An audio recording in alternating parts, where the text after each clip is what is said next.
UCP caucus chair Nathan Neudorf announced recently that he will not be seeking the leadership of the UCP.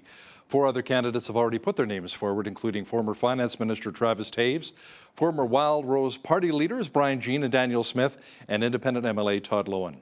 Nathan Neudorf joins us now via Zoom. Nathan, welcome back to Bridge City News. Morning, Hal. Great to see you. So why not seek the party leadership? I mean, you sit on so many committees, hundreds of other committees. You're the party's caucus chair. Why not take the next step?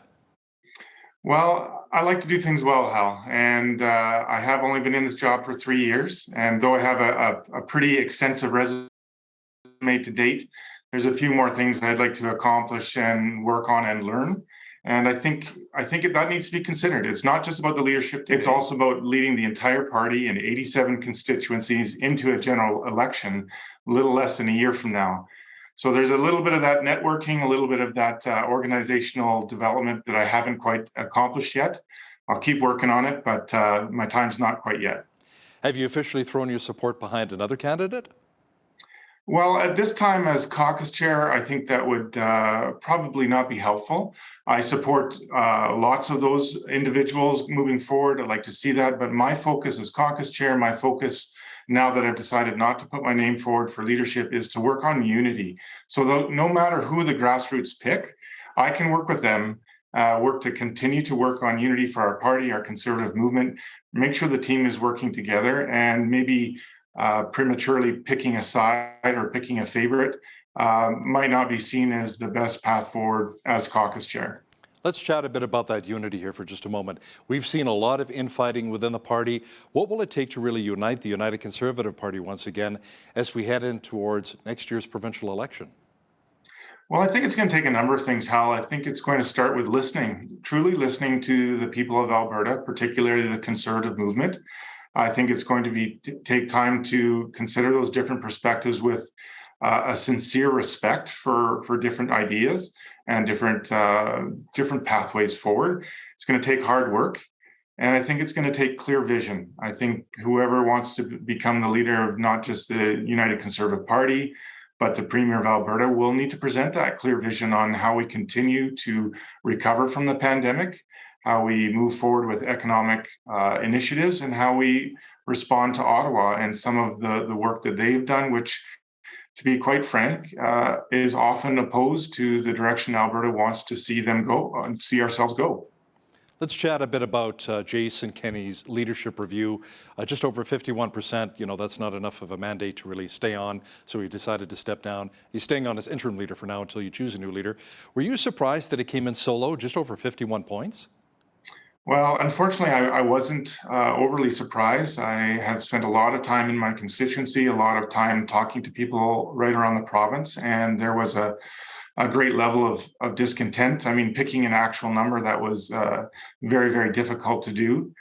But I'm pleased with the leadership that he's shown, that he recognized that it wasn't enough of a mandate to carry on, even though he had won the required 50+1. And I think the path forward caucus had a great debate about whether he should stay as interim, and to provide stability and not multiple cabinet choices between now and a new leader being chosen was, I think, one of the factors that allowed him to stay and provide that stability. So we still have work to do, but I think we are becoming more united all the time. And that's difficult to do with the diversity of views that we share under the big tent of the Conservative movement. Nathan, with Premier Kenney stepping down, will the party still pursue its own provincial police force and pension system? And what about taking the Trudeau Liberals to court over invoking the Emergencies Act? Well, I think that will remain to be seen. I think a new leader will have some things to say about that. I expect it to be well debated during the leadership race. But many of those recommendations were put forward by the Fair Deal panel, and those are recommendations brought to us by Albertans, and they do overall want a fair deal. So it might be an adjustment in how we approach that, but there are some huge fiscal benefits for us to repatriate that pension plan.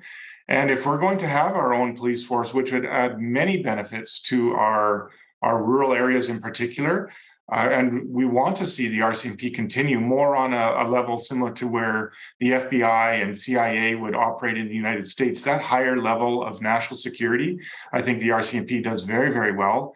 And this isn't about the members, this is about organizational responsibilities and that kind of thing. So I think those initiatives will need to continue to be pursued. How aggressively, what the timeline is, the direction taken, a lot of that will be influenced by the new leader, and whether or not we continue with that action with the courts. I think, again, Albertans expect us to fight for a fair deal for Alberta, and we need to make sure that we continue to push that our jurisdiction, particularly covering our natural resources, is protected, so that we can actually meet the needs not only of Alberta and Canada, but of the world, as we see with the energy crisis that we have right now, brought on by the war instigated by Russia in Ukraine. Last time we chatted, you mentioned how a few family physicians would be headed to Lethbridge. It's a good thing because more doctors are leaving here. Where are we at when it comes to addressing the severe doctor shortage here in southwestern Alberta? Well, we've got good news. We've definitely turned a corner. There are 11 doctors hired. They're in the process of finding sites. They're in the process of moving to Lethbridge. They're in the process of setting up a facility. And AHS anticipates that many, if not all of those 11 should be practicing right here in Lethbridge by the end of the year. And they have a further 13 to 18 doctors somewhere in that process of continuing to vet them and interview them and work through their credentials and hopefully bring on more of them. They've been hitting a pace of roughly 2 hires per month, and we hope to see that continue. And that's very, very good news that we're changing that directional trend. So doctors aren't leaving now, doctors are net coming to Lethbridge, and we hope we can pursue that further. Now, sticking with healthcare here for just a moment, a number of Albertans have spoken out against the UCP cancelling the insulin pump therapy program, which has impacted a lot of diabetics. They're not happy about it. Any chance that program could be brought back? Well, that change has been paused. Minister Copping made that very, very clear to work through them. And the whole transition of that program was to allow for a more sustainable cost recovery and a cost payment of that program through private insurance, through other insurance methods that are offered to those clients. The great majority of the roughly 4,000 people on that program, I think it's over 90% were covered with that transition, but we want to make sure that everyone is covered. That less than 10% that didn't have that coverage, they didn't have that access to that. That's what the pause is brought in for. We want to leave no person behind. We want to make sure they're all covered, that they have access to the newest and best technology, and that they have access to the services that we need. So I think we're going to see that worked through and have the best services, the best supports for those people struggling with type 1 diabetes in the very near future, as Minister Copping works to complete that program and make sure that everyone has the services that they need. Now, the province offered more help for those struggling with drug addictions, Nathan. The Overdose Prevention app is now available across Alberta, and the Associate Minister of Mental Health and Addictions, Mike Ellis, says the Digital Overdose Response System, or DORS, has helped a lot of people in Calgary and Edmonton here in the South Zone. How does it actually work? That's a great question. It's something where they can very quickly, right when they need it, as we all I hopefully know that when someone struggling with addiction decides to make a change, that's a very short window before they fall into old patterns or get dragged into situations that they continues their addiction. So this helps them almost instantly go through their phone and get the help they need, reach out to those that are going to care. They can find their location, they can get them in a program, and they can help get them the treatment that they need right when they need it. In some cases, even an hour or two later is too late to capture that desire to get that treatment. This helps that become much more instantaneous, and often within a few minutes, they're receiving the help that they need. A number of Albertans, Nathan, are wondering when those utility rebate checks will be forthcoming. Now, the government mentioned that we'll be seeing a break on both our natural gas and electricity rebates. Back in February and March, the NDP's been slamming the UCP on this, saying, "Where's the money? Show me the money." So let me ask you, is the check in the mail? Well, not quite, Hal. It's a different system than that. The process is at work. The electricity rebates will be applied directly to each individual's bill. So they won't see a check in the mail, but they should see that rebate of $50 a month over 3 months on their bill. And that should be starting as soon as July. It might take a little bit of time. There's a lot of electricity users across the province, but that's the start date for that. And the natural gas rebates are slated to begin in October. So again, when we start going into those colder months, we start using heat a little bit more. That's when they'll see the benefit of that adjustment in October and the following months as we get into winter, depending where the prices are at. Yeah, we could definitely use the break right now, especially with inflation at over 6%. It's just hurting so many families here across the province and across the country for that matter. The COVID-19 pandemic also hurt a lot of Albertans, not just physically, but also financially and mentally as well. What mental health supports are available, especially for many of our seniors who were isolated for so long? Absolutely, Hal. Yeah, we've worked a lot on that, and in this past week we've announced several new announcements for treatment and recovery and mental health supports for youth in particular and for seniors. Just in the last day or two, we announced more than $6.3 million has been committed to 4 organizations to deliver mental health and addiction initiatives targeted for older Albertans. Some of that will be centered in Calgary, like the United Way in Calgary and area, the Society of Calgary, but other institutions like the Imagine Institute for Learning and the Alberta Elder Abuse Awareness Council also receive funds, and they operate much more provincially to help with seniors who are struggling with some of those things for being really kept indoors that can really affect their mental health. So there's supports there to really help them. Now, the spring setting of the legislature wrapped up recently. Now, you had an opportunity to chat with Jobs, Economy and Innovation Minister Doug Schweitzer about our province's growth in the tech sector and economic diversification. Tell me a bit about how Alberta is trying to rebound financially right now. Yeah, it's probably one of the most exciting areas as we recover from the pandemic. We can talk about the tech sector, specifically the rate of growth of venture capital investment into our tech sector has been on just an incredible growth rate. Just to give you a few numbers, Hal, back in 2017, prior to our government, there was a $37 million venture capital investment in the province. In 2018, that went to 118 million. In 2019, after we won the election, it went to 227 million. 2020, 455 million.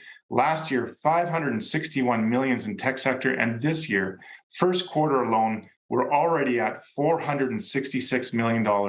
That growth rate is off the charts, Hal, and we're really excited about that. We're seeing huge new investments in TV and movies and those kind of things, video gaming, headquarters coming to Calgary. There's just so much excitement there that is really diversifying our economy. We're getting into the financial sector as well, on top of other exciting investments like hydrogen and different things in our energy sector. So we've got a lot of that diversity happening, right here in Lethbridge with new industries and new companies coming to town, as well as we're building on our agricultural and our food production industries already well established. So a lot to look forward to, a lot of private money and really exciting times. So let's talk about any potential cash infusions and investments here in southwestern Alberta, specifically Lethbridge. Well, we're still talking. Obviously, some of that is being redeveloped right now as we go through the leadership race. But I know I'm talking a lot about our healthcare needs, whether that's EMS, whether that's a cath lab, whether that's solutions for patient transfer. We know a lot of ambulances get caught up going back and forth to Calgary. We've talked about family doctors. We should add in there nurse practitioners and the great work that they do helping fill that gap. There's still more work to do there. And I do bring up the need for a third bridge. So there's some big target investments there. There's still some needs that we're working on. And it's not just about money, but it's also about building Lethbridge as a hub for services, healthcare in particular, but tourism as well, and a number of other initiatives where we can really lead the province in our trade, in our travel. We saw the investment in the airport and an exhibition park. So we're really building on the success of Lethbridge as the Deep South hub. Now, before I let you go, I wanted to ask you about this visitor's pass through the popular Kananaskis country in the mountain parks west of Calgary. If people don't have that daily or season pass, they're facing a $150 fine, and that's a big hit for a lot of families. Now, your government brought in the policy to help pay for the cost of maintaining the area. Any chance that policy could be scrapped, as the NDP said they would, should they win the next election? Well, I find that curious position for the NDP to take. They celebrate the environment, we celebrate the environment, and they know that it takes money to pay for that. The Kananaskis sees several million visitors every year, and that kind of influence on our nature and our natural places. We need to pick up garbage, we need to clean bathrooms, we need to clean sites, we need to make sure trails are clear, and we're protecting our environment. So I'm curious as how the NDP would pay for that. Would they bring back a carbon tax and raise it like we've seen the federal Liberals and the federal NDP do? Or would they bring back the gasoline tax when people are least able to afford it?